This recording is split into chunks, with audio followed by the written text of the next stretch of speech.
শাপলা চত্বরে মারা গেছে অ্যাটলিস্ট কমপক্ষে, এবং এটা তারা আইডেন্টিফাই করতে সক্ষম হয়েছে। 5ই মে মতিঝিলের শাপলা চত্বরে রাস্তাগুলো সব বন্ধ করে দিয়ে, পাতি নিভাই দিয়ে ক্লিয়ারিং অপারেশন চালানো হলো।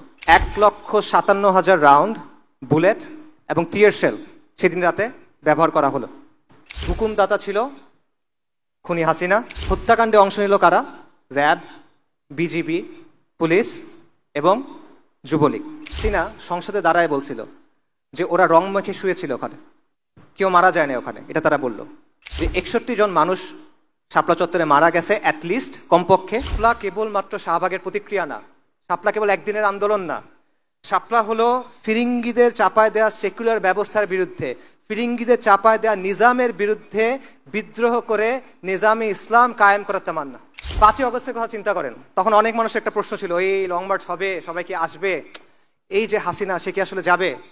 তখন আমি একটা লেখা লিখছিলাম, তখন আমি বলছিলাম এত কিছু চিন্তা করার দরকার নাই, কে ডাক দিল কে ডাক দিল না, কে কালকে থাকলো কে কালকে থাকলো না, এগুলো নিয়ে চিন্তা করেন না, রাস্তায় নেমে যান। ইতিহাস সাক্ষ্য দেয় এখানে 550 বছর মুসলিমদের শাসন ছিল, ইনশাল্লাহ এখানে আবার ইসলামী শাসন কায়েম হবে।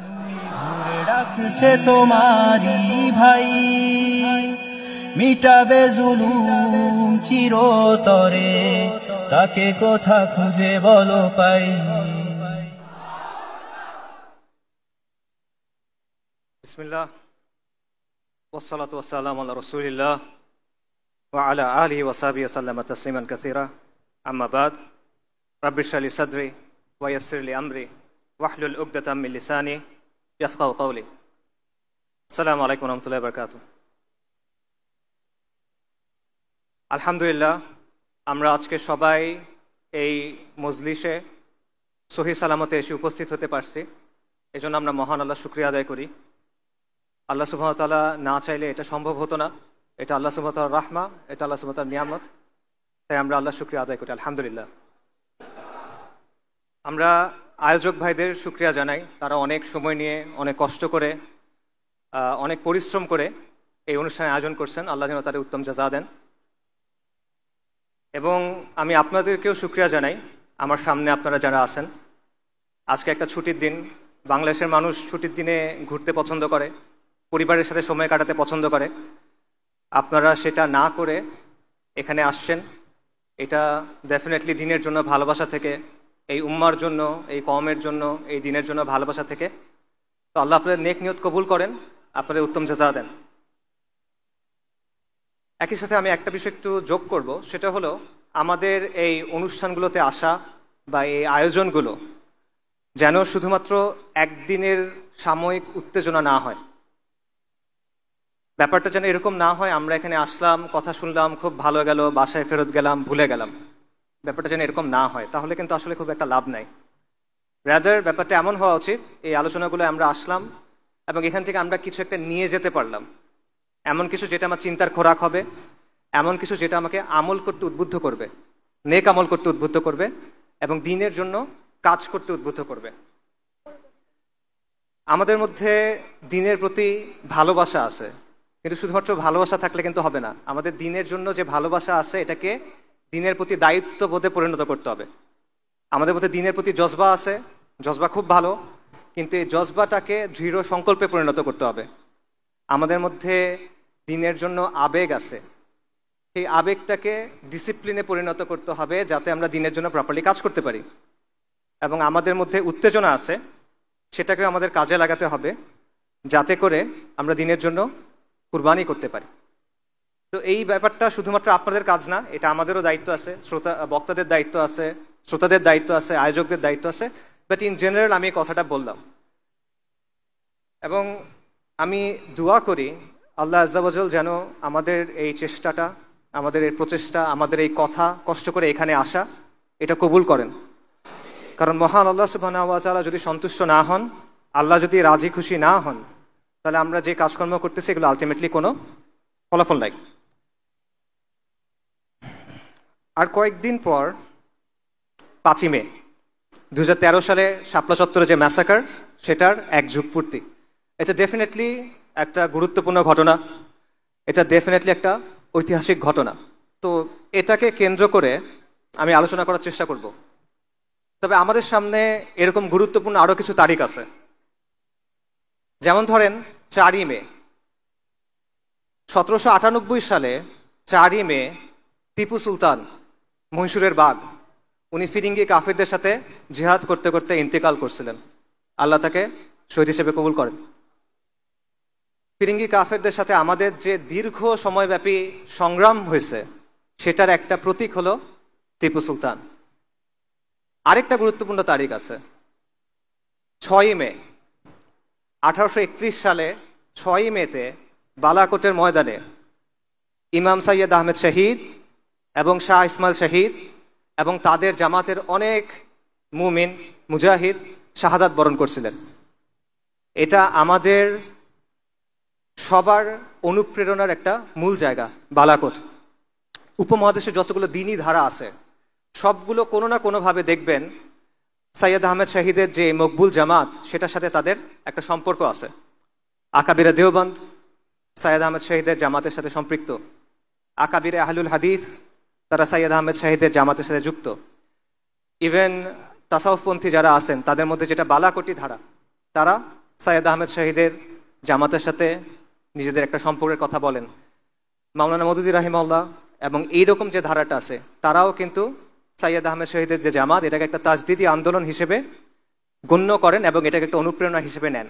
এমনকি এই উপমহাদেশের যেটা মডার্নিস্ট ধারা স্যার সৈয়দ আহমেদ খান, আলীগড়ি ধারা, মুসলিম লীগ ইভেন তারা সবাই কিন্তু সৈয়দ আহমেদ শহীদের যে আন্দোলন সেটা থেকে অনুপ্রেরণা নিয়েছেন। তো এটাও একটা গুরুত্বপূর্ণ তারিখ 6ই মে। আরও একটা গুরুত্বপূর্ণ তারিখ সামনে আছে, এটা হলো 10ই মে। 10ই মে গুরুত্বপূর্ণ কেন? কারণ 1857 সালে এই 10ই মেতে পুরো ভারতবর্ষে হিন্দুস্তানে মহা অভ্যুত্থান হয়েছিল, যেটাকে ব্রিটিশরা সিপাহী বিপ্লব বলে বা সিপাহী বিদ্রোহ বলে। এটা আসলে সিপাহী বিদ্রোহ ছিল না, এটা ছিল ফিরিঙ্গি শাসনের বিরুদ্ধে হিন্দুস্তানের মানুষের বিশেষ করে মুসলিমদের একটা সশস্ত্র অভ্যুত্থান। তো এটাও আমাদের আজাদির যে সংগ্রাম সেটার খুব গুরুত্বপূর্ণ একটা অধ্যায়। এবং এই সবগুলো তারিখ দেখেন কাছাকাছি পড়ে গেছে, 4ই মে, 5ই মে, 6ই মে, 10ই মে। এবং আমি মনে করি এটা শুধুমাত্র তারিখগুলো কাছে পড়া না, এই ব্যাপারগুলো আসলে একটা আরেকটার সাথে জড়িত। টিপু সুলতানের যে সংগ্রাম, সৈয়দ আহমেদ শহীদের যে সংগ্রাম, 1857 সালের সশস্ত্র অভ্যুত্থান, মহা অভ্যুত্থান এবং শাপলা চত্বরের যে ঘটনা, এই সবগুলো আমি মনে করি একই সুতোয় গাঁথা। শুধু এই ঘটনা না, এরকম আরও অনেক ঘটনা আছে যেগুলো একই সিলসিলার অংশ এবং এটাই হলো আমাদের আজাদির আন্দোলনের ধারাবাহিকতা এবং এটা নিয়ে আমার আজকের আলোচনা। তো আমি বলছিলাম যে শাপলা দিয়ে শুরু করব, তাই শাপলার ঘটনা নিয়ে অল্প একটু কথা বলি। আপনারা সবাই জানেন, তাও আমি অল্প কিছু বলি। 2013 সালে শাপলা চত্বরের ঘটনা ঘটে, মতিঝিলে শাপলা চত্বরের ম্যাসাকার ঘটে। বেসিক্যালি আওয়ামী লীগ যুদ্ধাপরাধের বিচারের নামে একটা প্রহসনের ট্রাইব্যুনাল চালু করে। সেখানে বাংলাদেশ জামাত ইসলামের কিছু নেতাকে প্রথমে যাবজ্জীবন কারাদণ্ড দেওয়া হয়। এটার প্রতিবাদে বাংলাদেশে সেকুলারদের সবচেয়ে উগ্র যে অংশটা তারা শাহবাগে একটা জমায়েত শুরু করে এবং তারা ফাঁসির দাবি করে। এটাকে সমর্থন দেয় কে? আওয়ামী লীগ সরকার। আওয়ামী লীগের ট্রাইব্যুনাল, সেই ট্রাইব্যুনালের রায়, সেটার বিরুদ্ধে প্রতিবাদ হচ্ছে, সেটাকে পৃষ্ঠপোষকতা করতেছে আওয়ামী লীগ। এবং মিডিয়ার মাধ্যমে, সাংস্কৃতিক অঙ্গনের মাধ্যমে ব্যাপক হাইপ তোলা হয়, একটা উন্মাদনা তৈরি করা হয় এবং পেছন থেকে এখানে সমর্থন দেয় কলকাঠি নাড়ে ভারত। এটা হলো শাহবাগের গণজাগরণ মঞ্চ। হেফাজতে ইসলামের যে উত্থান সেটা ঘটে অন্য একটা কারণে। সেটা কি? শাহবাগে তারা নানা ধরনের অশ্লীলতা করে, নানা ধরনের বেহায়াপনা চলে, বাঙালি সংস্কৃতির নামে নানা পৌত্তলিক কার্যক্রম চলে।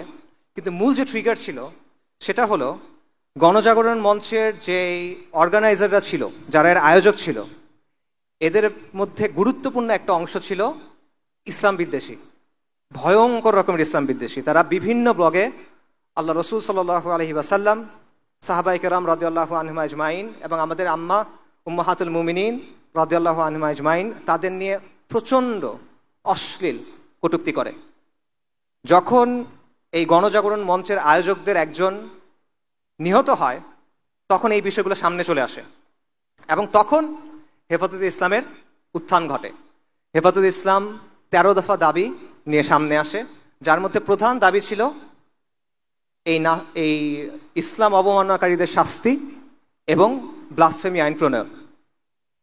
একদিকে সরকারের পৃষ্ঠপোষকতায় গণজাগরণ মঞ্চের আন্দোলন চলতেছে, অন্যদিকে সারা বাংলাদেশের ধর্মপ্রাণ মুসলিমরা সকল ঘরানার তারা হেফাজতে ইসলামের আন্দোলনকে সমর্থন দিচ্ছে। হেফাজতে ইসলামের আন্দোলনের বিভিন্ন কর্মসূচি আসলো। এপ্রিলে লং মার্চ হলো 6 এপ্রিল। তারপর 5 মে ঢাকা অবরোধ কর্মসূচি ঘোষণা করা হলো। লক্ষ লক্ষ মানুষ আল্লাহ রসুল সাল্লাল্লাহু আলাইহি ওয়াসাল্লামের ভালোবাসায় ঢাকায় আসলো, তসবিহ হাতে নিয়ে, ইমান বুকে নিয়ে, গামছার মধ্যে মুড়ি বেঁধে, জায়নামাজ নিয়ে, মাথায় টুপি দিয়ে তারা আসলো। কেন আসলো? শান্তিপূর্ণভাবে জমায়েত করতে। কারণ তারা আল্লাহ রসুল সাল্লাল্লাহু আলাইহি ওয়াসাল্লামের যে অবমাননা হয়েছে এটা মানতে পারে নাই, এই জন্য তারা আসলো। তাদের সাথে কি করা হইল? 5 মে মতিঝিলের শাপলা চত্বরে রাস্তাগুলো সব বন্ধ করে দিয়ে, পাতি নিভাই দিয়ে ক্লিয়ারিং অপারেশন চালানো হলো। 1,57,000 রাউন্ড বুলেট এবং টিয়ার শেল সেদিন রাতে ব্যবহার করা হলো এবং সেখানে একটা ম্যাসাকার হলো। এই ম্যাসাকারের হুকুমদাতা ছিল খুনি হাসিনা এবং এটার মূল পরিকল্পনাকারী ছিল, এই নামগুলো আপনারা এখন সবাই চেনেন, জিয়াউল আহসান, আয়নাঘরের কারিগর যাকে বলা হয়, তারেক সিদ্দিকী, শেখ হাসিনার সামরিক সচিব, এরা। এবং এই হত্যাকাণ্ডে অংশ নিল কারা? র্যাব, বিজিবি, পুলিশ এবং যুবলীগ। সরকার দাবি করলো কেউ মারা যায় নাই। ওই সময় কিছু ছবি ভাইরাল হয়েছিল, আপনারা অনেকে দেখছেন। শাপলা চত্বরে পড়ে আছে শরীরে রক্ত, মানুষ মারা যাওয়ার সময় শরীর কাঁপে, ওরকম কাঁপার কিছু ভিডিও ছিল। এগুলোর ব্যাপারে এগুলো ভাইরাল হয়েছিল। তখন হাসিনা সংসদে দাঁড়ায় বলছিল যে ওরা রং মেখে শুয়েছিল ওখানে, কেউ মারা যায় না ওখানে, এটা তারা বলল। কিন্তু বাংলাদেশের একটা মানবাধিকার সংস্থা অধিকার, তারা একটা ফ্যাক্ট ফাইন্ডিং রিপোর্ট করলো এবং তারা রিপোর্টের পর বলল যে 61 জন মানুষ শাপলা চত্বরে মারা গেছে অ্যাটলিস্ট, কমপক্ষে, এবং এটা তারা আইডেন্টিফাই করতে সক্ষম হয়েছে। এই রিপোর্টটা করার কারণে অধিকারের তৎকালীন যিনি প্রধান ছিল তাকে হাসিনা সরকার জেলে দেয়। তিনি এখন বাংলাদেশের একজন উপদেষ্টা, আদিলুর রহমান সাহেব। কিন্তু ওই দিন আসলে কতজন মারা গেছিল এটা এখনো পর্যন্ত নিশ্চিতভাবে বলা যায় না। সম্প্রতি একটা তথ্য পাওয়া গেছে, সেটা হলো 13 সালের মে মাসে আঞ্জুমান মফিদুল ইসলাম, এটা নাম শুনছেন আপনারা? বেওয়ারিশ লাশ দাফন করে। 13 সালের মে মাসে তারা 260 থেকে 270টা অতিরিক্ত বেওয়ারিশ লাশ দাফন করছে। অর্থাৎ 13 সালের মে মাসের আগে এবং পরে অ্যাভারেজে প্রতি মাসে তারা 90 থেকে 110টা বেওয়ারিশ লাশ দাফন করত। কিন্তু ওই মাসে তারা লাশ দাফন করছে 367টা, অর্থাৎ প্রায় 260 থেকে 270টা বেশি ওই মাসে। তাহলে অধিকারের ওখানে আমরা পাচ্ছি 61, এখানে পাচ্ছি 60 বা 260 বা 270, তার মানে 300-র বেশি, অ্যাটলিস্ট 300-র বেশি মুমিন মুসলমান সেদিন সেখানে জীবন দিয়েছেন, আর তারা শহীদ হিসেবে কবুল করেন। এটার প্রতিক্রিয়া কি হয়েছিল? সুরঞ্জিত সেনগুপ্ত, আওয়ামী লীগের মন্ত্রী, সংসদে দাঁড়ায় বলছিল হেফাজত সুবহানাল্লাহ বলতে বলতে পালায় গেছে। বাংলাদেশের পত্রিকাগুলোতে খবর আসছিল ঢাকায় হেফাজতের তাণ্ডব। পত্রিকাগুলো নিউজ করছিল যে হেফাজত নাকি বাইতুল মুকাররমের বইয়ের মার্কেটে ঢুকে কোরআনের মুসহাফে আগুন দিছে। যারা ভিকটিম, এই মিডিয়া তাদেরকে আগ্রাসী হিসেবে প্রেজেন্ট করলো। যারা আল্লাহ রসুল সাল্লাল্লাহু আলাইহি ওয়াসাল্লামের সম্মানের জন্য আসছিল তাদেরকে অপবাদ দিল তারা নাকি কোরআনে আগুন দিছে, নাউজুবিল্লাহ। এবং এত মানুষের নিয়ে কোনো কথা হইল না, তারা হা হুতাশ করলো কি, ঢাকার রাস্তার ডিভাইডারের উপর যে গাছগুলো লাগানো হয় সেই গাছ কাটা হয়েছিল, তারা এটা নিয়ে হা হুতাশ করলো। 300 জনের বেশি মানুষ মারা গেল, এটা নিয়ে কথা নাই। ঢাকার রাস্তায় গাছ কাটা হয়েছে, এটা নিয়ে তাদের আফসোস। এটা হলো আমাদের দেশের সুশীল সমাজ, এটা হলো আমাদের দেশের মিডিয়া, এটা হলো আমাদের দেশের সাংস্কৃতিক অঙ্গনের বাস্তবতা। এই শহীদদের মধ্যে একজন ছিল বুয়েটের ছাত্র রেহান আহসান। একটা বুয়েটের ছাত্র রাষ্ট্রীয় বাহিনীর গুলিতে মারা গেছে, এটা যদি অন্য কোনো প্রেক্ষাপটে ঘটতো পুরো বাংলাদেশ কেঁপে উঠত, পুরো বাংলাদেশে আন্দোলন হতো, সবার মুখে মুখেই কথাটা থাকতো। রেহান আহসানকে নিয়ে কোনো কথা হয় নাই। কেন হয় নাই?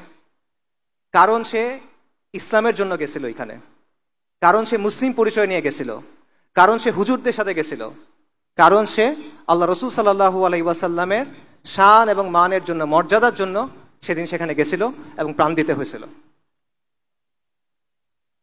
হেফাজতের শাপলা চত্বরের এই ঘটনার সিগনিফিকেন্স কি? এটা সিগনিফিকেন্স হলো ১/১১ পর তো হাসিনা মোট ৩ টার্ম ছিল, রাইট? ৩ মেয়াদ সে ছিল।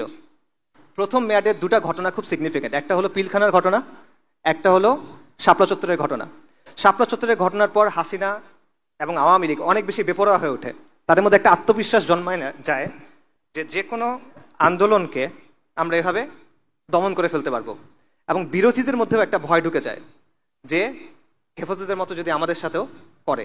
এবং এর ফলে যেটা হলো, আওয়ামী, যেটাকে সবাই আওয়ামী ফ্যাসিবাদ বলে, আমি আওয়ামী জাহেলিয়াত বলি, আওয়ামী জাহেলিয়াত এই শাপলা চত্বরের ঘটনার পর একটা অ্যাডভান্স স্টেজে প্রবেশ করলো।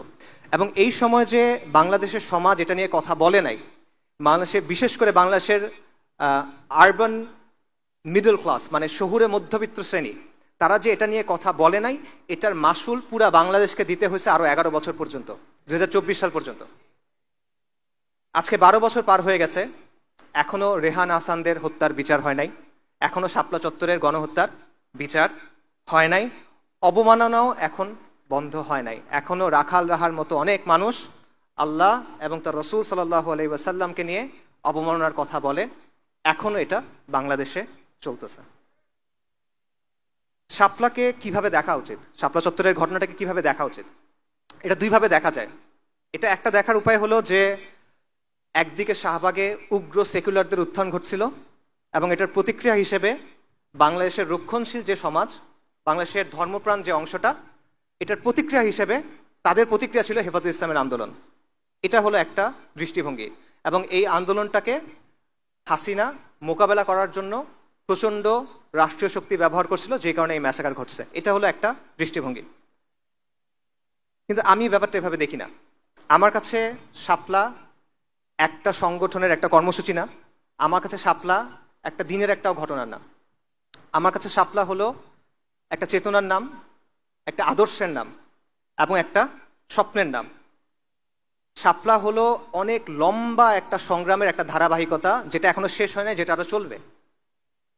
শাপলা হলো কুফরি নিজামের বিরুদ্ধে, কুফরি শক্তির বিরুদ্ধে এই কওমের এবং এই জমিনের যে মুসলিমরা আছে তাদের যেই ক্রমাগত সংগ্রাম, তাদের যে ক্রমাগত আন্দোলন, সেটার একটা ধারাবাহিকতা, যেটা বহু শতাব্দী ধরে চলমান।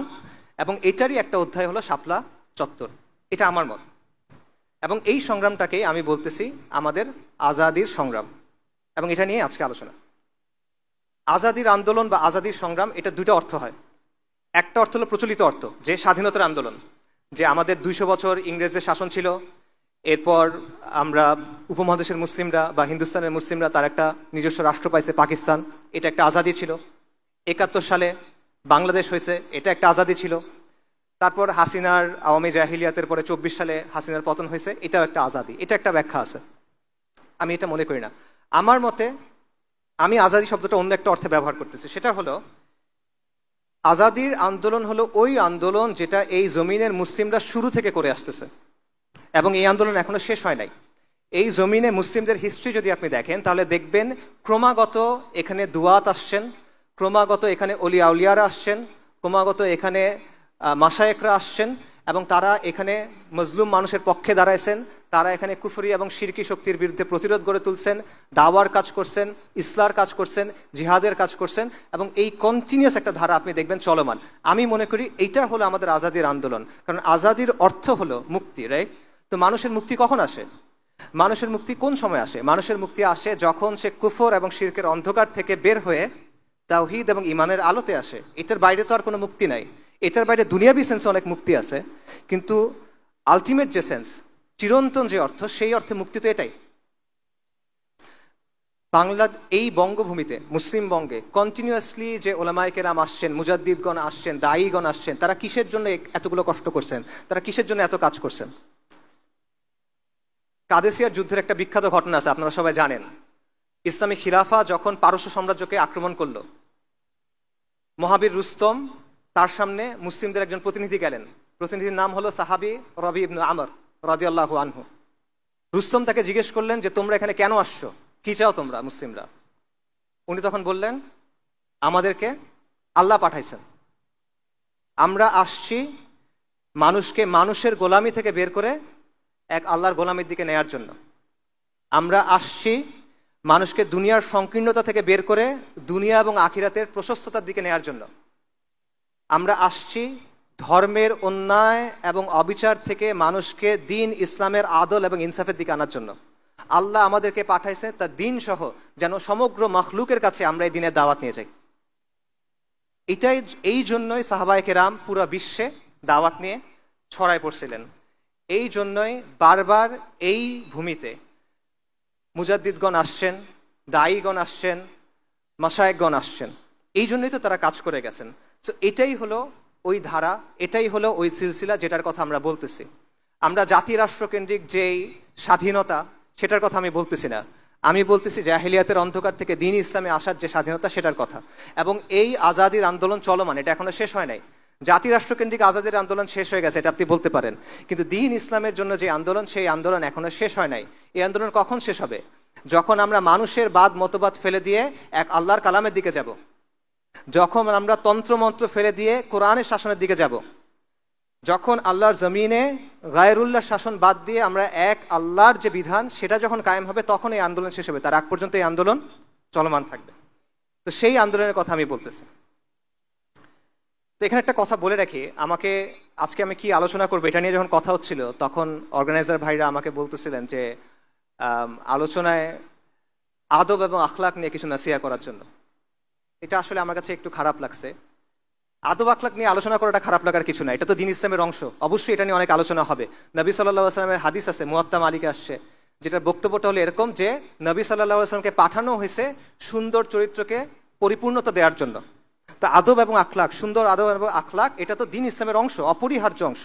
এটা সবসময় আমাদের আলোচনার মধ্যে থাকবে, এটা নিয়ে কোনো সমস্যা নাই। এটার জন্য আমার খারাপ লাগে নাই। আমার খারাপ লাগছে কারণ ভাইরা এই কথাটা বলতেছেন, কারণ ভাইরা মনে করতেছেন যে ভাইরা এখানে আসবেন তাদের জন্য এই নসিহতটা একটু বিশেষভাবে গুরুত্বপূর্ণ, এবং এটা বাস্তব। কারণ আমরা দিনের কথা বলি, আমরা দিনের বিজয়ের কথা বলি, আমরা দিনের জন্য কাজের কথা বলি, কিন্তু আমাদের আচার আচরণের ক্ষেত্রে, আমাদের কথার ক্ষেত্রে, আমাদের আখলাকের ক্ষেত্রে নবী সাল্লাল্লাহু আলাইহি ওয়াসাল্লামের সুন্নাহর উপস্থিতি অনেক সময় থাকে না। আমরা কথা বলার সময় অনেক সময় উগ্র হয়ে যাই, আমরা অনেক সময় মানুষের উপর এমন একটা ইলজাম দেই, একটা অভিযোগ দেই যেটা আসলে জাস্টিফাইড না। এগুলো কোনোটাই তো নবী সাল্লাল্লাহু আলাইহি ওয়াসাল্লামের সুন্নাহর সাথে মেলে না, এগুলো তো কোনোটাই একজন মুসলিমের সিফাত হওয়া উচিত না, কিন্তু বারবার আমাদের থেকে এটা হয়। এটা তো বাহ্যিক সুন্নাহ, যেভাবে আপনার পোশাক, আপনি পোশাকের মধ্যে সুন্নাহ পালন করার চেষ্টা করতেছেন, আপনার আদব আখলাকের মধ্যে তো এটা থাকার কথা, কিন্তু আনফর্চুনেটলি এটা আমাদের অনেকের মধ্যে থাকে না। এখন আপনারা যুক্তি দিতে পারেন যে আপনি আমাদেরকে এটা বলতেছেন অমুকরাও তো এরকম করে, তমুকরাও তো করে, ওদের আচরণ আরো খারাপ, ওদের আখলাক আরো খারাপ।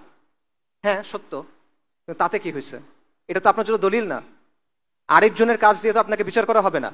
আপনার বিচার হবে আপনার জ্ঞান বুদ্ধি অনুযায়ী, আপনার বিচার হবে আপনার ইলম অনুযায়ী, আপনার বিচার হবে আপনার প্রেক্ষাপট অনুযায়ী। আরেকজন একটা ভুল কাজ করলে এটা তো আপনার ভুল করার জন্য দলিল হয়ে যায় না। এই জবাব কি আপনি আল্লাহ সুবহানাহু ওয়া তাআলাকে দিতে পারবেন? অমুক এটা করছিল তাই আমি এটা করছি? তো এই বিষয়টা মাথায় রাখা। আমি আপনাদের আদব আখলাক নিয়ে নাসিহা করবো না, আসলে এটা আপনারা নিয়মতান্ত্রিকভাবে ওলামায়ে কেরামের কাছ থেকে শুনবেন, জানবেন, দেখবেন, দেখে শিখবেন, বই পড়বেন। আমি যেটা করব সেটা হলো আপনাদেরকে আপনাদের যে শেকড়, আপনার যে পরিচয়, আপনাদের যে বংশ, সেটা চেনে দিব। কারণ আমাদের অবস্থাটা হয়েছে, আমরা অনেক রইস ফ্যামিলির মানুষ, আমরা অনেক সম্ভ্রান্ত এক সিলসিলার সন্তান, কিন্তু আমাদের পরিচয়টা আমরা ভুলে গেছি, আমাদের শেকড়টা আমরা ভুলে গেছি, আমাদের বংশ পরিচয়টা আমাদেরকে ভুলায় দেওয়া হয়েছে, এবং আমাদের অবস্থা হয়েছে সবকিছু ভুলে আমরা পথে ঘাটে ঘুরে বেড়াচ্ছি এবং আমাদের আচরণ ওরকম হয়ে গেছে। তো এই কারণে আমি আপনাদেরকে আপনাদের বংশটা, আপনাদের পরিচয়টা, আপনাদের আত্মপরিচয় শেকড়টা চেনাই দিব। তারপর আপনারা সিদ্ধান্ত নেবেন আপনার আচরণ কেমন হওয়া উচিত, আপনার কাজ কেমন হওয়া উচিত, আপনার কথা কেমন হওয়া উচিত। আমাদের আজাদির আন্দোলনের ইতিহাস, এটা শুরু কখন? আমরা জানি যে বাংলায় মুসলিম শাসন শুরু হলো ইখতিয়ার উদ্দিন মোহাম্মদ বিন বখতিয়ার খিলজির যে অভিযান, তারপর 1203 পর। কিন্তু এর বহু আগে বাংলায় কিন্তু ইসলাম আসছে। কত আগে? রংপুরে লালমনিরহাটে একটা মসজিদ আছে, সাহাবা মসজিদ বলা হয়। এটা 69 হিজরিতে তৈরি। 69 হিজরি মানে বোঝেন কত আগে? কারবালাতে সাইয়েদিনা হুসাইন রাদিয়াল্লাহু আনহু যখন শহীদ হইলেন, সেটা কত সালের ঘটনা? 61 হিজরি। তার 8 বছর পরে হলো 69 হিজরি। 69 হিজরি মানে সাহাবায়ে কেরাম তখনও দুনিয়াতে আছেন রাদিয়াল্লাহু আনহুম আজমাইন। মুহাম্মদ বিন কাসেম সিন্ধু বিজয় করছেন কখন? উনি বিজয় করছেন 92 হিজরিতে। তারও 23 বছর আগে হলো 69 হিজরি। 4 মাযহাবের যে ইমাম আছেন তাদের মধ্যে সবার আগে জন্মকার ইমাম আবু হানিফা, তার জন্ম কখন? 80 হিজরিতে। 69 হিজরি তার 11 বছর আগের কথা। 69 হিজরিতে এখানে মসজিদ ছিল মানে এখানে মুসলিম ছিল।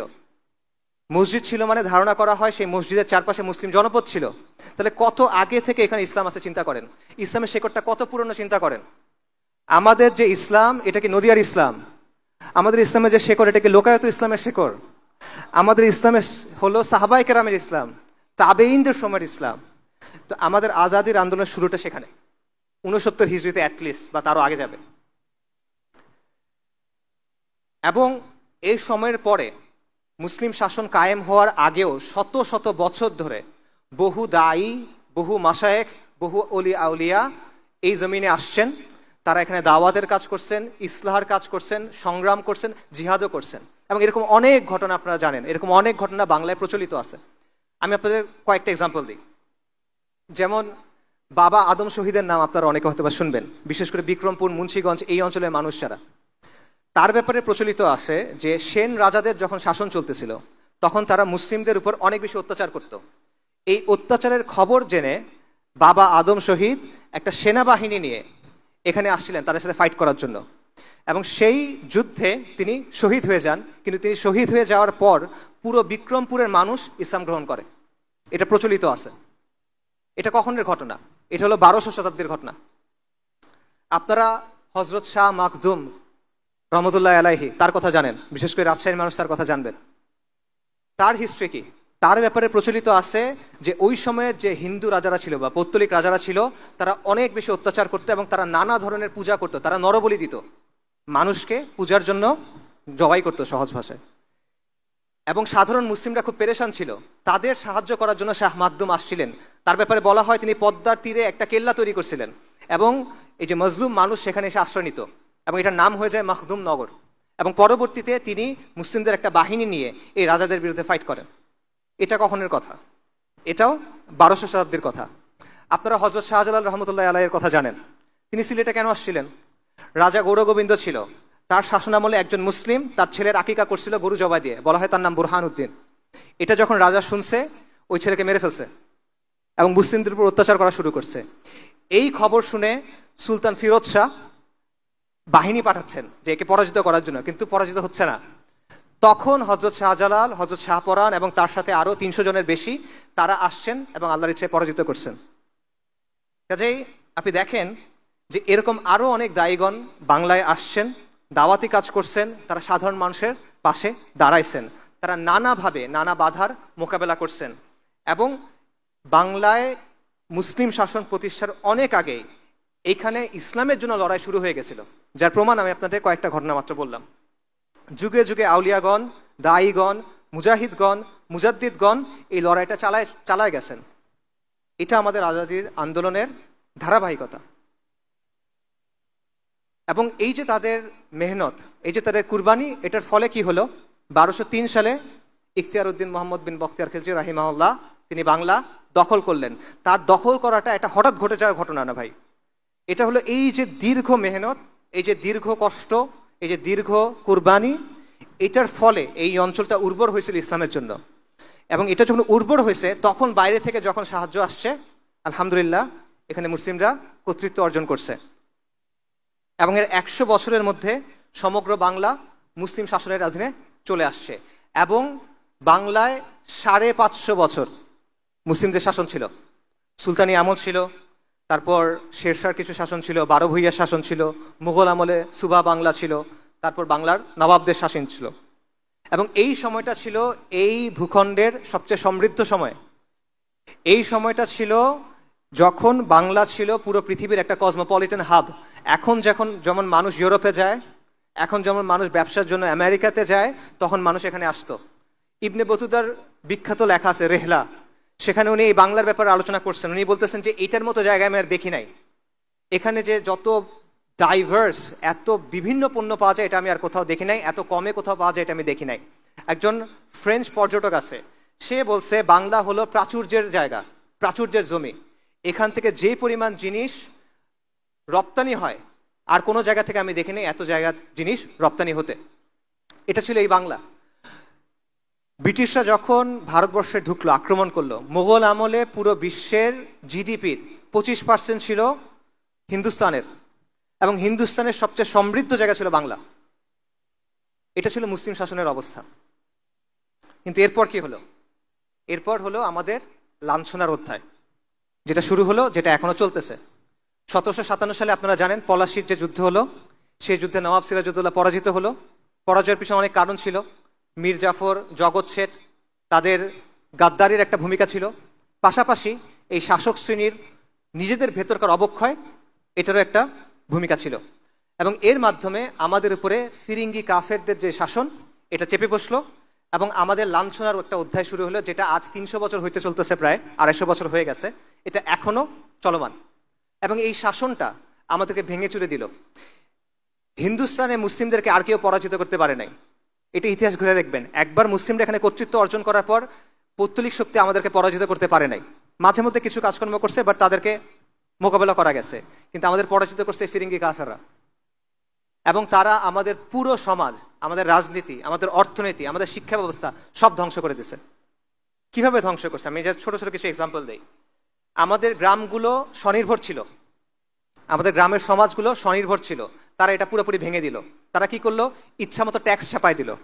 এবং আগে গ্রামগুলো এক হয়ে ট্যাক্স দিত, মানে পুরো গ্রাম একসাথে ট্যাক্স আদায় করতো। এখন তারা ঘরে ঘরে আলাদা করে ট্যাক্স নেওয়া শুরু করলো। এবং আগে পণ্য দিয়ে ট্যাক্স আদায় করা যেত, কৃষক তার ধান দিয়ে ট্যাক্স আদায় করবে। এখন হলো যে না, মুদ্রা দিয়ে ট্যাক্স আদায় করতে হবে। এইভাবে গ্রামের যে স্বনির্ভর অর্থনীতি ছিল সেটা ভেঙে গেল।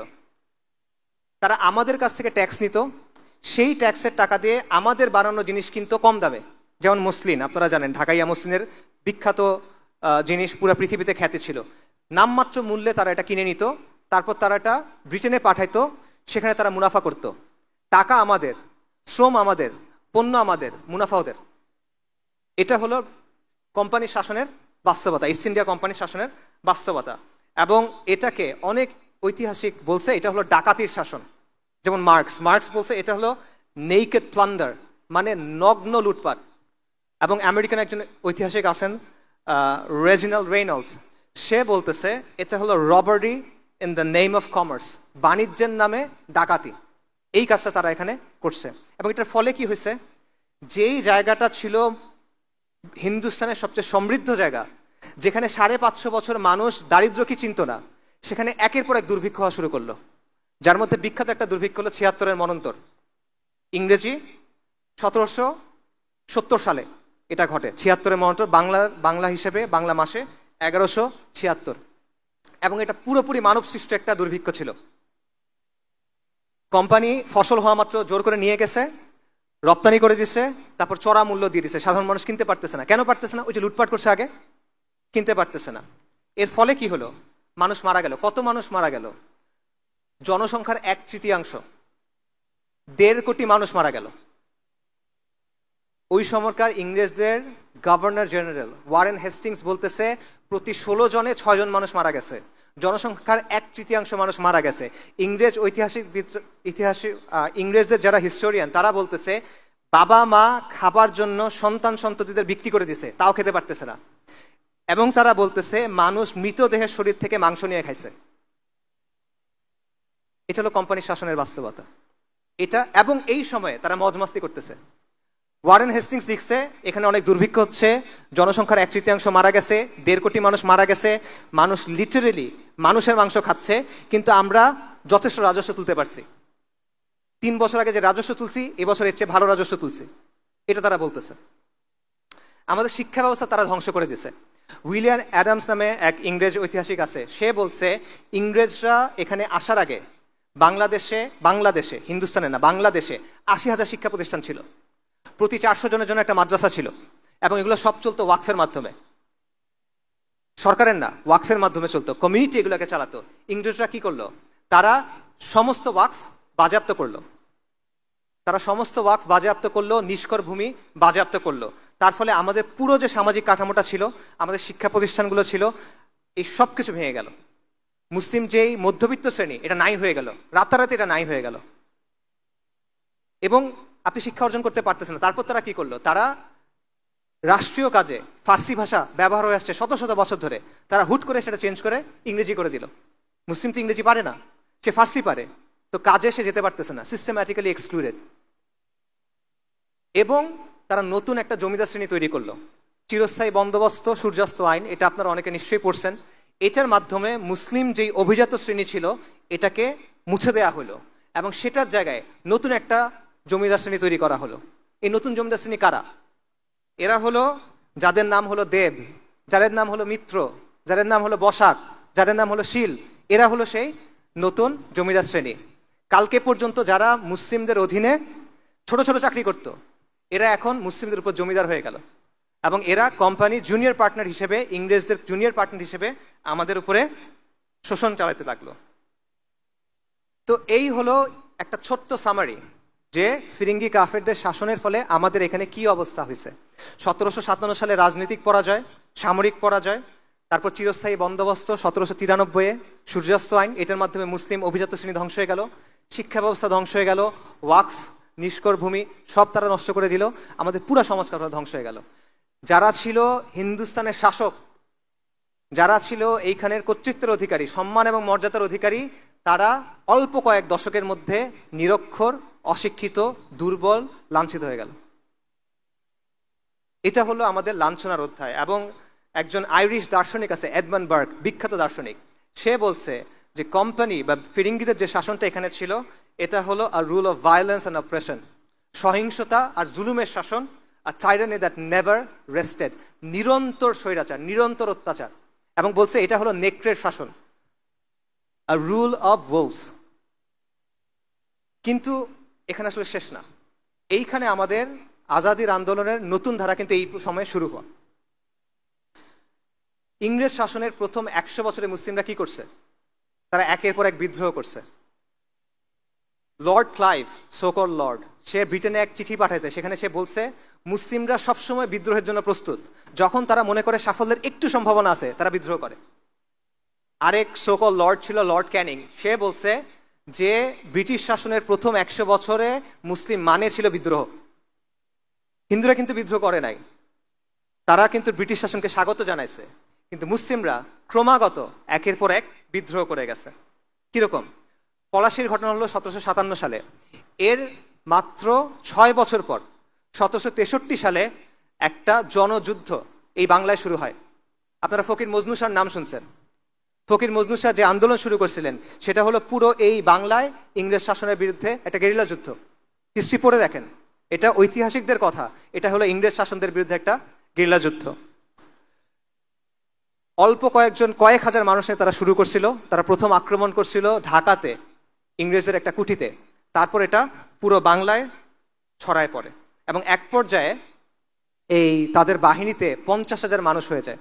এবং ফকির মজনু শাহর পরিচয় কি এটা কিন্তু কেউ নিশ্চিত না এখনো পর্যন্ত। খুব ইন্টারেস্টিং ব্যাপার, এই আন্দোলন 1763 থেকে শুরু করে 1800 সাল পর্যন্ত চলছে, 38 বছর বা 37 বছর, প্রায় 4 দশক ধরে চলা একটা আন্দোলন। এটাকে শুরু করলো, তার পরিচয়টা কেউ জানে না এখনো, ইংরেজরা তার পরিচয় সংরক্ষণ করে নাই। কিন্তু অনেক ঐতিহাসিক বলেন যে তার পরিচয় হলো নূর উদ্দিন মোহাম্মদ বাকির জং, যিনি একটা মুঘল শাহজাদা, এটা অনেকে দাবি করে থাকেন। এবং এই সময়ে অনেকগুলো বিদ্রোহ ঘটলো যেগুলো একই সাথে জড়িত, যেমন ত্রিপুরাতে শমশের গাজীর বিদ্রোহ, সন্দ্বীপে আবু তোরাবের বিদ্রোহ, মোমেন শাহিতে করম শাহের বিদ্রোহ, এবং একের পর এক এরকম বিদ্রোহ চলতে থাকে কন্টিনিউয়াসলি 3 দশক। এই সময়টায় যখন বাংলায় ফকির মজনু শাহর নেতৃত্বে এই লড়াই চলতেছে বা তার অনুসারীরা লড়াই করতেছে, তখন 1798 সালে মহীশূরে টিপু সুলতান, মহীশূরের বাঘ, ইংরেজদের বিরুদ্ধে জিহাদ করতেছেন এবং তিনি জিহাদে শহীদ হয়ে গেলেন। তিনি যখন শহীদ হয়ে গেলেন তখন তাকে যে পরাজিত করছিল সেই ইংরেজ বাহিনীর প্রধান ছিল কর্নওয়ালিস। কর্নওয়ালিস যখন কলকাতায় আসলো তখন কলকাতার যারা ধনিক শ্রেণী, কলকাতার যারা জমিদার, কলকাতার যারা বাবুরা, তারা কি করলো? তারা তাকে একটা স্বাগতম জানাইলো, তারা তার জন্য একটা অনুষ্ঠান করলো, তারা তার জন্য বাংলা এবং ফরাসিতে একটা মানপত্র লিখে দিল। এটা ছিল বাস্তবতা।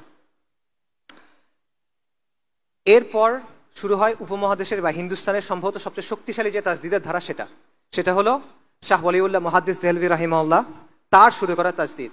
এটা শুরুটা হলো দিল্লিতে। দিল্লিতে একটা ছোট মাদ্রাসা ছিল, মাদ্রাসার রাহিমিয়া। এই মাদ্রাসার প্রতিষ্ঠাতার নাম হলো শাহ আব্দুর রাহিম। আপনারা ফতোয়া আলমগীরির নাম শুনছেন? ফতোয়া হিন্দিয়া, এটা একটা কমিটি তৈরি করছিল, সংকলন করছিল। এই কমিটিতে শাহ আব্দুর রাহিম ছিলেন এবং তার মাদ্রাসা ছিল মাদ্রাসার রাহিমিয়া। এই মাদ্রাসার যে প্রতিষ্ঠাতা শাহ আব্দুর রহিম, তার ছেলের নাম হলো শাহ ওয়ালিউল্লাহ মুহাদ্দিস দেহলভী রাহিমাহুল্লাহ। বলা হয় উনি হলেন শেখুল ইসলাম ইবনে তাইমিয়া এবং ইমাম আল গাজ্জালির মিক্স, এবং এই মিক্স খালি উপমহাদেশে সম্ভব, আর কোথাও আসলে সম্ভব না। তো উনি তাজদিদের একটা ধারা শুরু করলেন, উনি ইলমি একটা ধারা শুরু করলেন। তার ছেলে হলো শাহ আব্দুল আজিজ মুহাদ্দিস দেহলভী রাহিমাহুল্লাহ। 1803 সালে তিনি একটা ফতোয়া দিলেন। এই আলোচনা আমি অন্য জায়গাতেও করছি, আপনারা শুনছেন নিশ্চয়ই, অন্যদের কাছেও শোনার কথা, বিখ্যাত ঘটনা। 1803 সালে তিনি একটা ফতোয়া দিলেন, সেটা হলো ইংরেজদের শাসন, ফিরিঙ্গিদের যে শাসন, এই শাসনটা যেহেতু ইসলাম এখানে নাই, তাহলে ভারতবর্ষ হিন্দুস্তান এখন দারুল হার্ব, ফিকের দৃষ্টিতে এটা দারুল হার্ব। শাহ আব্দুল আজিজের এই ফতোয়া তখন অনেকেই গ্রহণ করে নিল, এবং শাহ ওয়ালিউল্লাহ মুহাদ্দিস দেহলভীর যে তাজদিদের ধারা, শাহ আব্দুল আজিজ রাহিমাহুল্লাহর যেই ফতোয়া, এটার ফলাফল হলো তরিকায়ে মুহাম্মাদিয়া আন্দোলন বা জিহাদ আন্দোলন। এটা এই নামে পরিচিত, জিহাদ আন্দোলন। ইংরেজরা এটাকে বলে ভারতবর্ষের ওয়াহাবি আন্দোলন, কিন্তু এটা আসল নাম হলো তরিকায়ে মুহাম্মাদিয়া। ইমাম সাইয়্যেদ আহমেদ শাহিদ, আপনারা তার নাম শুনছেন, তিনি এই আন্দোলন শুরু করলেন। ওনার জন্ম হলো 1786-তে। উনি একজন কোরাইশি হাশেমি পরিবার থেকে, হাশেমি বনু হাশেমের থেকে, এবং উনি আলেম ছিলেন না। উনি একজন যোদ্ধা ছিলেন, উনি একজন আবেদ ছিলেন, উনি একজন জাহিদ ছিলেন, এবং ওনার ব্যাপারে যত বর্ণনা আছে এটা শুনে মনে হয় যে উনি একজন ওয়ালি ছিলেন আল্লাহ। উনি একটা জামাত তৈরি করলেন, যে জামাতটার নাম হলো তরিকায়ে মুহাম্মাদিয়া, এবং তাদের উদ্দেশ্য ছিল ভারতবর্ষ, হিন্দুস্তানে মুসলিমদের জন্য একটা ভূখণ্ডে ইসলামী শাসন কায়েম করা। তাদের স্লোগান ছিল এলায়ে কালেমা রাব্বুল আলামিন ইহিয়া সুনানে সাইয়্যিদুল মুরসালিন। আল্লাহ রাব্বুল আলামের কালেমাকে উঁচু করা, নবী সাল্লাল্লাহু আলাইহি ওয়াসাল্লামের সুন্নাহকে জীবন্ত করা। উনি পুরো ভারতবর্ষে সফর করে বেড়ালেন। 1812 সালে একবার, 1821-এর পরে একবার, পুরো ভারতবর্ষে সফর করলেন। এবং সফর করে উনি মানুষকে তাওহীদ, ঈমান, সুন্নাহ শিক্ষা দিলেন, এবং কুফর, শিরক, বিদআ, জাহিলিয়াত থেকে ফেরত আসার জন্য আহ্বান করলেন। এটা প্রথমবার, প্রথম সফরের সময় পুরো ভারতে একটা নেটওয়ার্ক তৈরি হলো। পরের বার যখন গেলেন তাহলে বায়াত নিলেন। আগেরবার বায়াত ছিল তরিকায়ে মুহাম্মাদিয়ার বায়াত, পরের বারে বায়াত ছিল জিহাদের বায়াত। এবং এই তরিকায়ে মুহাম্মাদিয়া আন্দোলন পরবর্তীতে 1831 সালে, একটু আগে বলতেছিলাম, 6 মে বালাকোটের প্রান্তরে শিখদের সাথে লড়াইয়ে তিনি সাইয়্যেদ আহমেদ শহীদ হয়ে যান। শাহ মোহাম্মদ ইসমাইল রাহিমাহুল্লাহ তিনিও শহীদ হয়ে যান। কিন্তু এই আন্দোলনের প্রভাবটা এরপরে থেকে যায়। আমি একটু আগেই বলছি, উপমহাদেশের যতগুলো দিনী ধারা আছে এগুলো কোনো না কোনোভাবে এই তরিকায়ে মুহাম্মাদিয়ার সাথে যুক্ত। আকাবিরে দেওবন্দ, আকাবিরে আহলুল হাদিস, সবাই এটার সাথে যুক্ত। হাজি ইমদাদুল্লাহ মুহাজির মাক্কি রাহিমাহুল্লাহ, আকাবিরে দেওবন্দ, তার ব্যাপারে বলা হয় তার বয়স যখন 3 বছর, তখন তাদের গ্রামে সাইয়্যেদ আহমেদ শহীদ আসছিল, এবং সাইয়্যেদ আহমেদ শহীদের কোলে তাকে দেয়া হয়েছিল। উনি তার কাছে বায়াত করছিলেন, এবং তিনি শাহ মোহাম্মদ ইসহাকের কাছে শিখছিলেন, যিনি শাহ আব্দুল আজিজের নাতি। উপমহাদেশে আহলে হাদিসদের যারা বড় ব্যক্তি, 2 জন বড় ব্যক্তি আছে, সৈয়দ নাজির হোসেন দেহলভী এবং নওয়াব সিদ্দিক খান ভূপালী বা কান্নৌজি। এনারা সবাই সাইয়্যেদ আহমেদ শহীদের দ্বারা প্রভাবিত। উপমহাদেশের যে কারামত আলী জৈনপুরী রাহিমাহুল্লাহ, তার নাম আপনারা শুনছেন, ওনারা সাইয়্যেদ আহমেদ শহীদের খলিফা। সবগুলো ধারা এটার দ্বারা প্রভাবিত, এবং তারা তাজদিদের একটা ধারা চালু করলেন। এবং এটা বাংলাদেশেও ছিল। বালাকোটে বাংলাদেশের মুজাহিদ শহীদ হয়েছেন, সাইয়্যেদ আহমেদ শহীদের কাছে বাংলাদেশের মানুষ বায়াত করছে। তিতুমির রাহিমাহুল্লাহ, বাংলার না, তিনি সাইয়্যেদ আহমেদ শহীদের খলিফা ছিলেন।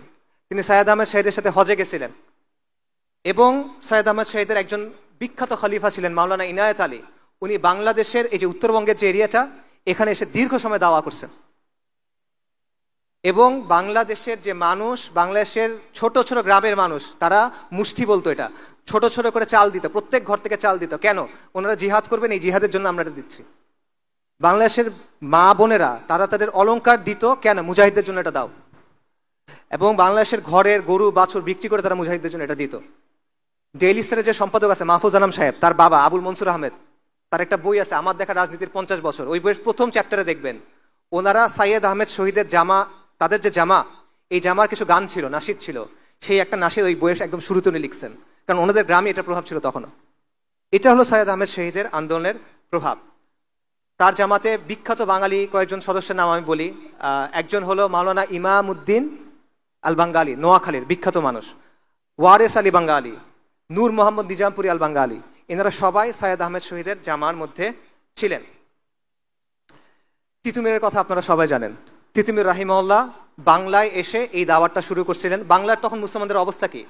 মুসলমানরা তখন ধুতি পরে, মুসলমানদের নাম হিন্দুদের মতো, মুসলমানদের নামের শুরুতে শ্রী যোগ করে, পূজার জন্য মুসলমানদের কর দিতে হয়, মসজিদ বানাতে হলে হিন্দুদেরকে কর দিতে হয়, এরকম একটা অবস্থা। এবং মুসলমানরা হিন্দুদের অনুকরণ করতেছে সবকিছুর মধ্যে।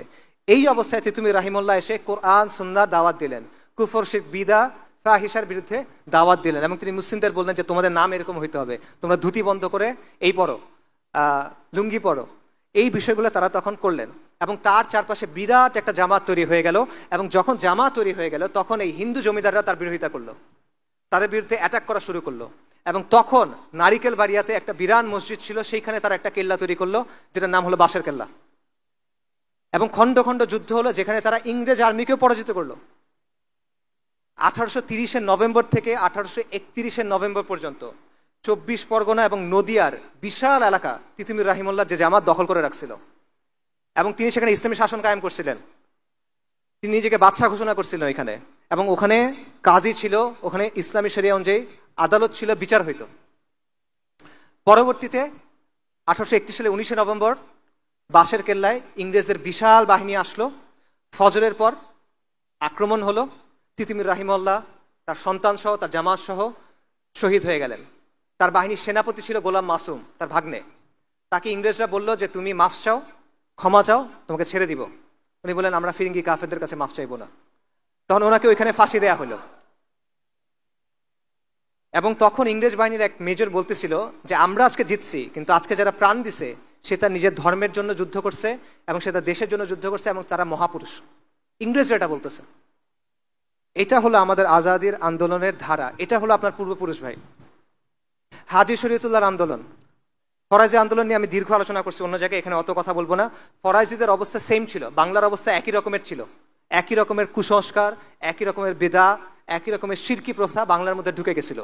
পার্থক্য হলো তরিকায়ে মুহাম্মাদিয়া এবং তিতুমির সরাসরি লড়াই শুরু করছেন, কিন্তু হাজী শরীয়তুল্লাহ এটা করতে পারেন নাই। তারা প্রথমে সমাজের মধ্যে দাওয়াতি কাজ করছেন, ইসলাহি কাজ করছেন, মানুষকে দিনের দিকে ডাকছেন। পরবর্তীতে তারা আন্দোলন সংগ্রাম করছেন। কিরকম? তারা কর দেন নাই, অসহযোগ আন্দোলন করছেন। তারা নীলকরদের কুঠি ঘেরাও করছেন। তারা কৃষক বিদ্রোহ করছেন। তারা খাসমহল দখল করে নিছেন। এবং তারা কি করছেন? তাদের যে অঞ্চল ছিল, যেই অঞ্চলে তাদের নিয়ন্ত্রণ ছিল, সেখানে তারা শরিয়া অনুযায়ী বিচার করতেন। অর্থাৎ ব্রিটিশ শাসনের অধীনে থেকে তারা নিজস্ব একটা ছায়া শাসন ব্যবস্থা গড়ে তুলছিলেন। এটা হলো ফরাইজি আন্দোলনের অবস্থা। এবং ফরাইজি আন্দোলনের স্লোগান ছিল যে তারা বলছিল যে জমিন যার, লাঙ্গল যার, জমিন তার। এবং তাদের স্লোগান ছিল যে সৃষ্টি যার, আইন তার। এগুলো তাদের স্লোগান। এবং এই যে তরিকায়ে মুহাম্মাদিয়া যে আন্দোলন, জিহাদ আন্দোলন, তিতুমির রাহিমাহুল্লাহ যে আন্দোলন, হাজী শরীয়তুল্লাহ যে আন্দোলন, এগুলো সব একসাথে গাথা। এবং এটা কিরকম ছিল যে ফরাইজি আন্দোলনের প্রভাব ছিল বাংলার পূর্ব দিকে এবং দক্ষিণ দিকে, আর তরিকায়ে মুহাম্মাদিয়ার যে আন্দোলন, এটার প্রভাব ছিল উত্তর এবং পশ্চিমবঙ্গে। এবং এই দুটো মিলে পুরো বাংলা কাভার হয়ে যায়। এবং ইংরেজরা এই দুটাকে একই মনে করতো, এই জন্য তারা দুটাকে বলতো ওয়াহাবি আন্দোলন, যদিও এই দুটার মধ্যে কিছু পার্থক্য ছিল। এরপর হলো ওলামায়ে সাদিকপুর। এটা হলো সৈয়দ আহমেদ শহীদের আন্দোলনের সবচেয়ে সক্রিয় যে ধারা, সেটা হলো ওলামায়ে সাদিকপুর। সৈয়দ আহমেদ শহীদ 1831 সালে শহীদ হয়ে গেলেন। তার দুজন বিখ্যাত খলিফা ছিলেন, একজনের নাম একটু আগে বলছি, মাওলানা উইলায়াত আলী এবং মাওলানা ইনায়াত আলী রাহিমাহুমুল্লাহ। তারা হলেন পাটনার সাদিকপুরের একটা সম্ভ্রান্ত পরিবারের সন্তান, আলেম ছিলেন তারা। তারা 1840 সালের দিকে ঠিক করলেন যে না, এই ফিরিঙ্গিদের বিরুদ্ধে আমরা আবার জিহাদ শুরু করব। এবং তারা পুরো ভারতে আবার নেটওয়ার্ক করে তুললেন। তারা যুদ্ধ শুরু করলেন কোথায়? ওয়াজিরিস্তানে, সিত্তানায়। আর তাদের দাওয়াতি কেন্দ্র ছিল পাটনায়। আর তারা পুরো হিন্দুস্তান থেকে মানুষকে, অর্থকে সেখানে পাঠাতেন। এবং বাংলায় তাদের দাওয়াতি কাজ ছিল, বিশেষ করে মাওলানা ইনায়াত আলী রাহিমাহুল্লাহ এই বাংলার উত্তরবঙ্গে তাদের ব্যাপক কাজ ছিল।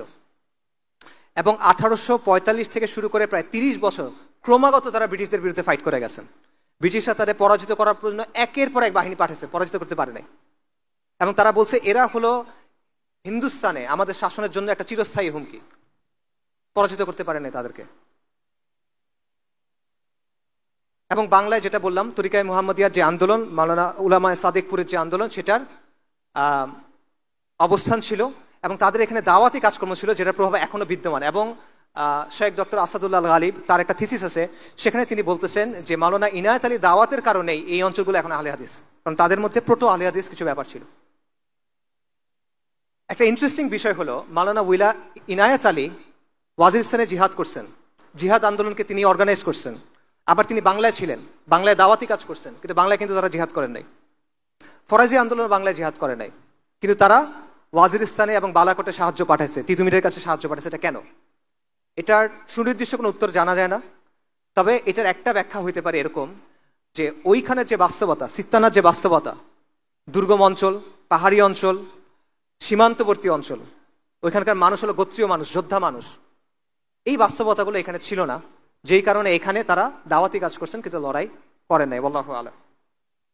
এরপর হলো 1857 সালের মহা অভ্যুত্থান, যেটাকে ইংরেজরা সিপাহী বিপ্লব বলে। এটা সিপাহী বিপ্লব না, এটা হলো ইংরেজ শাসনের বিরুদ্ধে একটা অভ্যুত্থান, একটা সশস্ত্র অভ্যুত্থান ছিল এটা, যেটা ব্যর্থ হয়েছিল। কিন্তু এই অভ্যুত্থানের পেছনে মূল, এটা একটা জাতীয় অভ্যুত্থান ছিল, এখানে হিন্দুরাও অংশগ্রহণ করছে, শিখরাও অংশগ্রহণ করছে, এটা সত্য, কিন্তু এখানে মূল চালিকা ছিল মুসলিমরা, এটা ব্রিটিশ ঐতিহাসিকরা স্বীকার করে। এবং তরিকায়ে মুহাম্মদিয়ার যেই নেতারা ছিলেন তারা এখানে ব্যাপক ভূমিকা রাখছেন। যেমন মাওলানা উলায়াত আলী হায়দ্রাবাদের যে মুসলিম সেনারা ছিল, সৈনিকরা ছিল, তাদের উদ্বুদ্ধ করছিল যে তোমরা এদের বিরুদ্ধে বিদ্রোহ করো। এবং এভাবে অন্যান্য নেতারা পাঞ্জাব এবং মাদ্রাসায় এভাবে উদ্বুদ্ধ করছিল। মাওলানা আহমদুল্লাহ শাহ নামে একজন মানুষ ছিলেন রাহিমাহুল্লাহ, তিনি ইন্ডিয়া ঘুরে ঘুরে মুসলিমদের কাছে বয়ান করতেন যে এই ফিরিঙ্গি কাফেরদের বিরুদ্ধে আমাদের জিহাদ করতে হবে, এরা আমাদের উপর অনাচার করতেছে, এরা আমাদের উপর কুফর চাপায় দিছে, এদের বিরুদ্ধে আমাদের জিহাদ করতে হবে। এবং এই কারণে তার মাথার উপরে 50,000 রৌপ্য মুদ্র পুরস্কার ঘোষণা করা হয়েছিল, যে মাওলানা আহমদুল্লাহর মাথা এনে দাও, তাকে 50,000 রূপা দেওয়া হবে, রৌপ্য মুদ্রা দেওয়া হবে।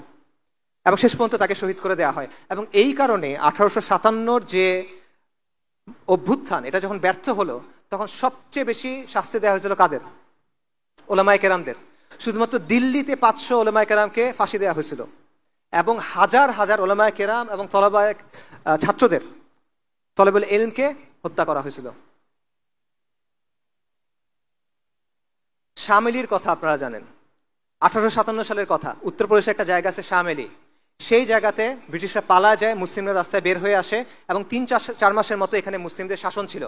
এই শাসনের সামগ্রিক নেতৃত্বে কে ছিল? হাজি ইমজাজুল্লাহ মুহাজির মাক্কি রাহিমাহুল্লাহ। এবং সেইখানে যোদ্ধাদের নেতৃত্বে কে ছিল? মাওলানা কাসেম নানুতুবি রাহিমাহুল্লাহ। এবং সেখানে কাজী ছিল, কাজী কে ছিল? রশিদ আহমেদ গঙ্গোহী রাহিমাহুল্লাহ। এই নামগুলো পরিচিত লাগে? এরা কারা? আকাবিরা দেওবন্দেরা। এর পরবর্তীতে ওনারা গিয়ে 1866 সালে দেওবন্দ আন্দোলন শুরু করেন, দেওবন্দ মাদ্রাসা দারুল উলুম দেওবন্দ প্রতিষ্ঠা করেন। তারাও এই সময়ে ইসলামী শরিয়া কায়েম করার চেষ্টা করছিলেন। তো এই হলো আমাদের আজাদির আন্দোলনের ধারার একটা সংক্ষিপ্ত সামারি। সংক্ষিপ্ত বলছে, এটা আরো লম্বা আলোচনা করা সম্ভব। সাহাবা মসজিদ থেকে শুরু করে শাহ মখদুম, শাহজালাল থেকে শুরু করে শাহ ওলিউল্লাহ, মজনু শাহ থেকে শুরু করে তিতু মীর, হাজি শরীয়তুল্লাহ থেকে শুরু করে হাজি ইমদাদুল্লাহ, সাইয়দ আহমেদ শহীদ থেকে শুরু করে ইনায়েত আলী রাহিমাহুমুল্লাহ। এটা হলো আমাদের উত্তরাধিকার, এটা হলো আমাদের সিলসিলা, এটা হলো আমাদের আদর্শ, এটা হলো আমাদের পরিচয়। আপনারা এই সিলসিলার মানুষ, আমাদের কাছে ইসলামটা এসে পৌঁছাইছে, আজকে এসে আমরা এখানে আলোচনা করতেছি। অবশ্যই এটা আল্লাহ আজ্জা ওয়া জাল্লার ইচ্ছা, বাকি এই মহান মানুষদের কুরবানি, এই মহান মানুষদের ত্যাগ তিতিক্ষার কারণে।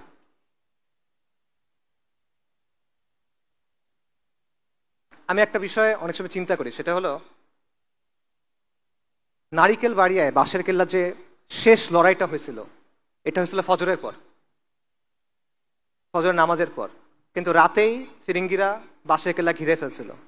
আমি যেটা চিন্তা করি সেটা হলো, এই লড়াইটার আগে তিতুমির রাহিমাহুল্লাহ কি চিন্তা করতেছিলেন? তিনি তো বুঝে ফেলছেন যে লড়াই করতে হবে, শাহাদাতের সংকল্প করে ফেলছেন। তখন উনি কি চিন্তা করতেছিলেন? ফজরের নামাজে দাঁড়ানোর আগে উনি কি চিন্তা করতেছেন? এটা আমার প্রায় মনে হয়, শাহাদাতের কথা যেহেতু আসছে, ডেফিনেটলি উনি আল্লাহর কথা চিন্তা করছেন, আল্লাহ দিদারের কথা চিন্তা করছেন, আখেরাতের কথা চিন্তা করছেন, কবরের সওয়াল জবাবের কথা চিন্তা করছেন, হাউজে কাউসারের কথা চিন্তা করছেন, নিশ্চিতভাবে অবশ্যই। বাট এর বাইরে আর কি চিন্তা করছেন তিনি কি ভবিষ্যতের কথা ভাবছেন কিনা? তিনি কি চিন্তা করছেন কিনা যে তাদের যে কোরবানি এটা কিভাবে ভবিষ্যৎ প্রজন্মকে প্রভাবিত করবে? তিনি কি এটা ভাবছেন কিনা যে তারা যে রক্ত দিচ্ছেন, তারা রক্ত দিবেন, কিন্তু এই রক্তের স্রোত শতাব্দী থেকে শতাব্দীতে প্রভাবিত হবে। এই রক্তের স্রোত, এই রক্তের ঋণ প্রজন্ম থেকে প্রজন্মান্তরে থেকে যাবে, এটা উনি ভাবছিলেন কিনা?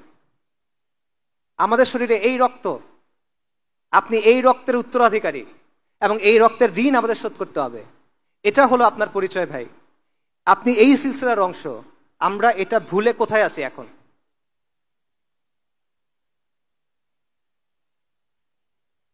চিন্তা করে দেখেন, ওনারা যদি দেখতো যে এত কুরবানির পর আজকে মুসলমানের ছেলেরা তারা কাফেরদের অনুকরণ করতেছে, তারা মুশরিকদের অনুকরণ করতেছে, তাদের কাছে আসলে কেমন লাগতো? চিন্তা করে দেখেন যে তারা যদি দেখতে, ওদের কথা বাদ দেন, যারা দিনের কথা বলে, যারা দিনকে বিজয়ী করার স্বপ্ন দেখে, তাদের আচার আচরণের মধ্যে নবী সাল্লাল্লাহু আলাইহি ওয়াসাল্লামের সুন্নাত নাই, তাদের আদব আখলাকের মধ্যে নবী সাল্লাল্লাহু আলাইহি ওয়াসাল্লামের সুন্নাত নাই, দিনের জন্য সিরিয়াসনেস নাই, খালি জজবা আছে, সাময়িক উত্তেজনা আছে, এটা যদি তারা দেখতেন তাদের কাছে কেমন লাগতো?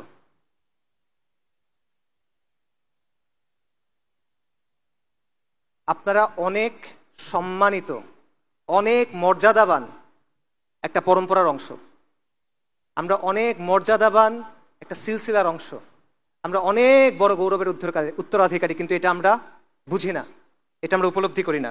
এই জিনিসটা ভাই আমরা উপলব্ধি করার জন্য চেষ্টা করি।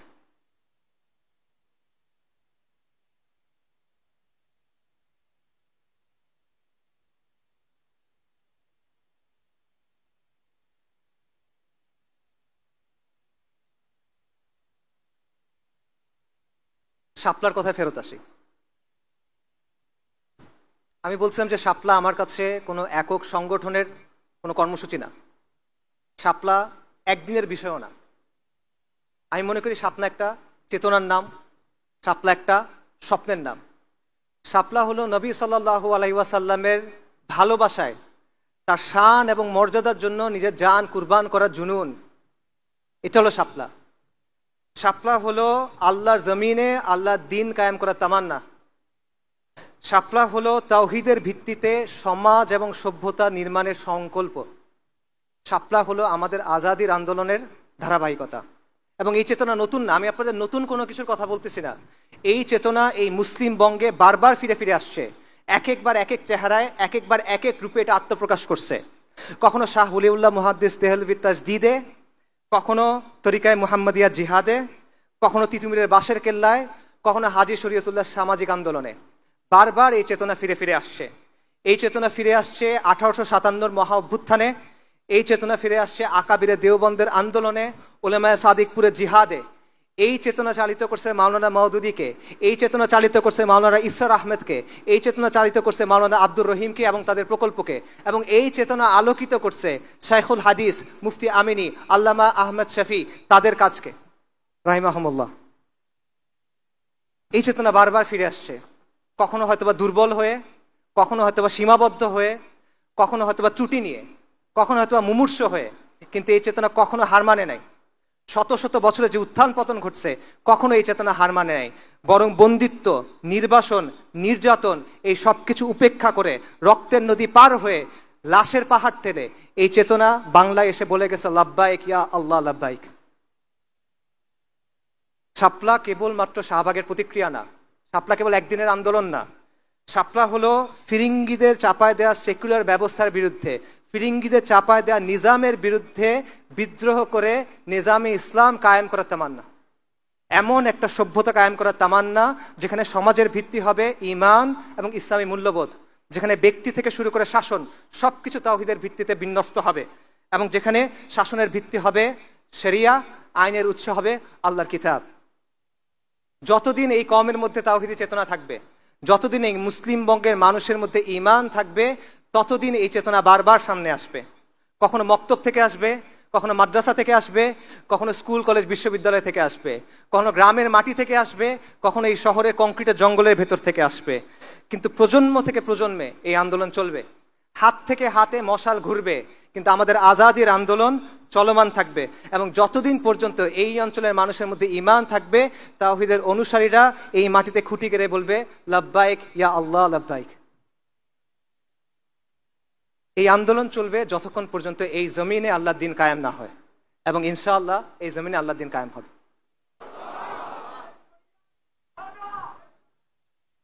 আমরা আমাদের কমকে গালি দেই যে বাঙালিদের দিয়ে কিছু হবে না, কিন্তু হয়তো এই যে হিস্ট্রি বললাম, হয়তো দিল্লি সালতানাতের সময় বাংলাদেশের নাম ছিল বুলগাকপুর, বাংলার নাম ছিল বুলগাকপুর। বুলগাকপুর মানে বিদ্রোহের শহর, যে যারাই এখানে আসে বিদ্রোহ করে কিছুদিন পর পর।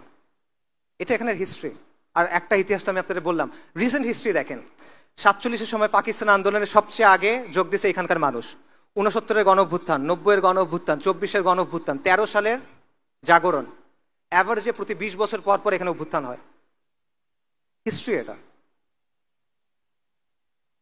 আবার হবে এখানে অভ্যুত্থান, নিশ্চিত এটা হবে, লিখে রাখেন। আরেকটা জায়গা দেখেন, এরকম উদাহরণ দেখান আমাকে, এরকম একটা জায়গার উদাহরণ দেখান যেখানে বারবার এরকম হয়, পাবেন না। আবার হবে এখানে অভ্যুত্থান, এবং পরিবর্তন সম্ভব।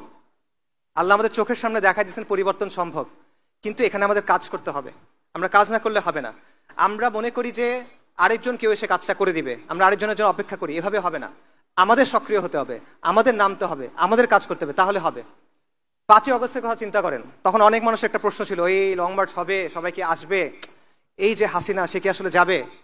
তখন আমি একটা লেখা লিখছিলাম, তখন আমি বলছিলাম এত কিছু চিন্তা করার দরকার নাই। কে ডাক দিল, কে ডাক দিল না, কে কালকে থাকলো, কে কালকে থাকলো না, এগুলো নিয়ে চিন্তা করেন না।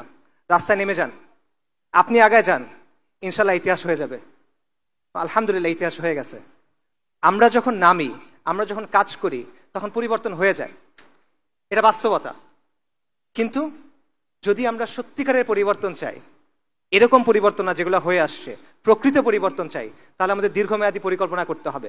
ওই যে বললাম, আমাদের দিনের জন্য ভালোবাসা আছে, এটাকে দায়িত্বে পরিণত করতে হবে। জজবা আছে, এটাকে দৃঢ় সংকল্পে পরিণত করতে হবে। উত্তেজনা আছে, এটাকে সুশৃঙ্খল কাজে পরিণত করতে হবে, তা না হলে হবে না। সো এই জমিনে, এই শহরে আবার একদিন অভ্যুত্থান হবে, ইন্তিফাদা হবে, লিখে রাখেন ইনশাআল্লাহ। কিন্তু সেটাকে আমরা বিপ্লব পর্যন্ত নিয়ে যাব কিনা, এটা নির্ভর করবে আমাদের উপরে। আমরা যদি দিন ইসলামের ভিত্তির উপরে প্রস্তুতি গ্রহণ না করি, আল্লাহ প্রেক্ষাপট তৈরি করে দিবেন, নিশ্চিত থাকেন, আমি বারবার বলছি নিশ্চিত থাকেন, আল্লাহ প্রেক্ষাপট প্রস্তুত করে দিবেন। কিন্তু আপনি যদি প্রস্তুতি গ্রহণ না করেন, আরো 10টা অভ্যুত্থান হবে, আরো 10 লাখ মানুষ জীবন দিবে, কিচ্ছু হবে না। আমাদের রক্ত দিয়ে ইতিহাস লেখা হবে, কিন্তু আমরা ওই ইতিহাসে আমাদের নাম থাকবে না, যেরকম আমাদের এখন থাকে নাই। এটা হলো বাস্তবতা। এটা একটা লম্বা পথ, এটা একটা দীর্ঘ পথ, এবং এটা হলো এমন পথ যেই পথের ধারে অনেক রথী মহারথী পড়ে থাকে, কঠিন পথ। এই পথে হাঁটবেন কিনা এটা আপনারা চিন্তা করেন, নিজেকে প্রশ্ন করেন, সিদ্ধান্ত নেন। ওই যে বললাম, আলোচনাগুলো যেন এমন হয়, আয়োজনগুলো যেন এমন হয়, বাসায় গিয়ে যেন কিছু নিয়ে যেতে পারেন, নিজেকে যেন প্রশ্ন করতে পারেন, নিজেকে প্রশ্ন করেন এই পথে আপনি যেতে চান কিনা, এই পথে আপনি আগাতে চান কিনা। এই কথাটা মনে থাকবে, নিজেদের শেকড়ের কথা মনে থাকবে, এই সিলসিলার কথা মনে থাকবে। অনেকে বলে যে আসিফ আদনান তরুণদের মাথা নষ্ট করতেছে। কিভাবে করতেছে? সে তার আদর্শ প্রচার করার মাধ্যমে তরুণদের মাথা নষ্ট করতেছে। এইটা হলো আমার আদর্শ। এই যে বললাম, এটা আমার আদর্শ। আমাদের আজাদির আন্দোলনের যে ধারাবাহিকতা, এটা আমার আদর্শ, আর কোনো কিছু না। আমি এখানে দাঁড়ায় যেটা বলি, আমি দরজার পেছনে একই কথাই বলি। আপনাদের মাথা নষ্ট হয়েছে? যদি আজকের পরে আপনাদের ভাইকে কখনো তুলে নিয়ে যায় কোনো গোয়েন্দা সংস্থা, তখন এই কথাগুলো মনে থাকবে? কোনটা মনে থাকবে, আমার কথা নাকি আমার কথাগুলা? আমাকে মনে না থাকলে সমস্যা নাই, হাসবুনাল্লাহু ওয়া নি'মাল ওয়াকিল। কথাগুলো যেন মনে থাকে, কারণ এইটা আমাদের অতীত, এইটা আমাদের ভবিষ্যৎ, এটা আমাদের বর্তমান। এই যে ধারাবাহিকতা, এটা আমাদের ডেস্টিনি। এটা ছাড়া আমাদের কোনো মুক্তি হবে না ভাই, সম্ভব না। ইতিহাস সাক্ষ্য দেয় যে এই জমিনে 1000 বছর ধরে ইসলাম আছে। ইতিহাস সাক্ষ্য দেয় এই জমিনের মানুষ শতাব্দীর পর শতাব্দী ইমানের জন্য সংগ্রাম করে গেছে। ইতিহাস সাক্ষ্য দেয় এখানে 550 বছর মুসলিমদের শাসন ছিল, ইনশাল্লাহ এখানে আবার ইসলামী শাসন কায়েম হবে। আমাদের আজাদির আন্দোলন পূর্ণতা পাবে ইনশাআল্লাহ, এবং এই দিনকে বিজয়ী করা, এটা আমাদের ম্যানিফেস্ট ডেস্টিনি। আমাদের আর কোনো পারপাস নাই এই দিনকে বিজয়ী করা ছাড়া। আমাদের পেছনে কারা দাঁড়ায় আছে? এটা একটা কাফেলা, এই কাফেলার পেছনে কারা দাঁড়ায় আছে বলেন? শাহ ওয়ালিউল্লাহ, শাহ জালাল, সাইয়্যেদ আহমেদ শহীদ, তিতুমির, শরীয়তুল্লাহ, মাওলানা উলায়াত আলী, মাওলানা ইনায়াত আলী, আকাবিরে দেওবন্দ, তারা আমাদের পেছনে দাঁড়ায় আছেন। আর এই কাফেলার শেষ মাথা কোথায় বলেন? এই কাফেলার শেষ মাথায় কারা দাঁড়ায় আছে? আল মালহামাতুল কুবরার যে বরকতময় কাফেলা, সেটা দাঁড়ায় আছে আপনার সামনে। আমাদের সামনে এই রাস্তা কোথায় গিয়ে শেষ হয়েছে? আল মাহাদি আল মুনতাজারের যে আবির্ভাব, সেখানে গিয়ে শেষ হয়েছে। সাইয়েদানা ঈসা ইবনে মারইয়াম আলাইহিমুস সালাতু ওয়াস সালাম, তার যে আবির্ভাব, সেখানে গিয়ে এটা শেষ হয়েছে। এই আন্দোলন চলমান থাকবে। আর প্রতিশ্রুতি আল্লাহ দিছেন সাফল্যের। এই প্রতিশ্রুতি গ্রহণ করেন, এই দায়িত্ব গ্রহণ করেন। শাপলা চত্বরের রক্ত আপনাদেরকে ডাকে, বালাকোটের রক্ত আপনাদেরকে ডাকে, বাঁশের কেল্লার রক্ত আপনাদের ডাকে, সিত্তানার রক্ত আপনাদেরকে ডাকে, পলাশির রক্ত আপনাদের ডাকে, বদর, উহুদ, খন্দক, মুতার যে রক্ত, সেটা আপনাকে ডাকে। এই রক্তের সাথে গাদ্দারি করেন না। এই রক্তের দাবি পূরণ করতে হবে, এই রক্তের ঋণ আমাদের পূরণ করতে হবে। এটা মুসলিম বঙ্গ, আমরা মুসলিম। আল কোরআন আমাদের মুক্তির মহাসনদ। আমি আপনাদেরকে ডাকতেছি, আপনারা ওই ইতিহাসের সৈনিক হন যেটা আমাদের বিজয়ের দিকে নিয়ে যাবে। আপনারা ওই সভ্যতা নির্মাণের সৈনিক হন যেটা আমাদের বিজয়ের দিকে নিয়ে যাবে। আপনারা এই পথে আসেন। আল্লাহ আপনাদের মহা সাফল্যের প্রতিশ্রুতি দিয়েছেন। আমার প্রতিশ্রুতি না, আল্লাহ আজ্জা ওয়া জাল আমাদের প্রতিশ্রুতি দিয়েছেন। উলাইকা হিজবুল্লাহ, আলা ইন্না হিজবুল্লাহি হুমুল মুফলিহুন। ওয়া মা আলাইনা ইল্লাল বালাগ। আসসালামু আলাইকুম ওয়া রাহমাতুল্লাহ।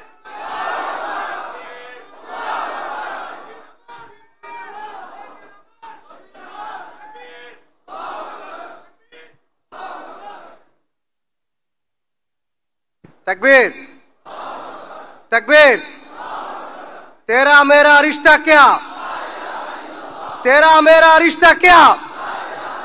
ए जीन अमर, ए जीन अमर, सबीलुना सबीलुना, तरीकुना तरीकुना, इम्मा शहादा, इम्मा शहादा। ডাকছে তোমারি ভাই, মিটাবে জুলুম চিরতরে, তাকে কোথা খুঁজে বলো পাই।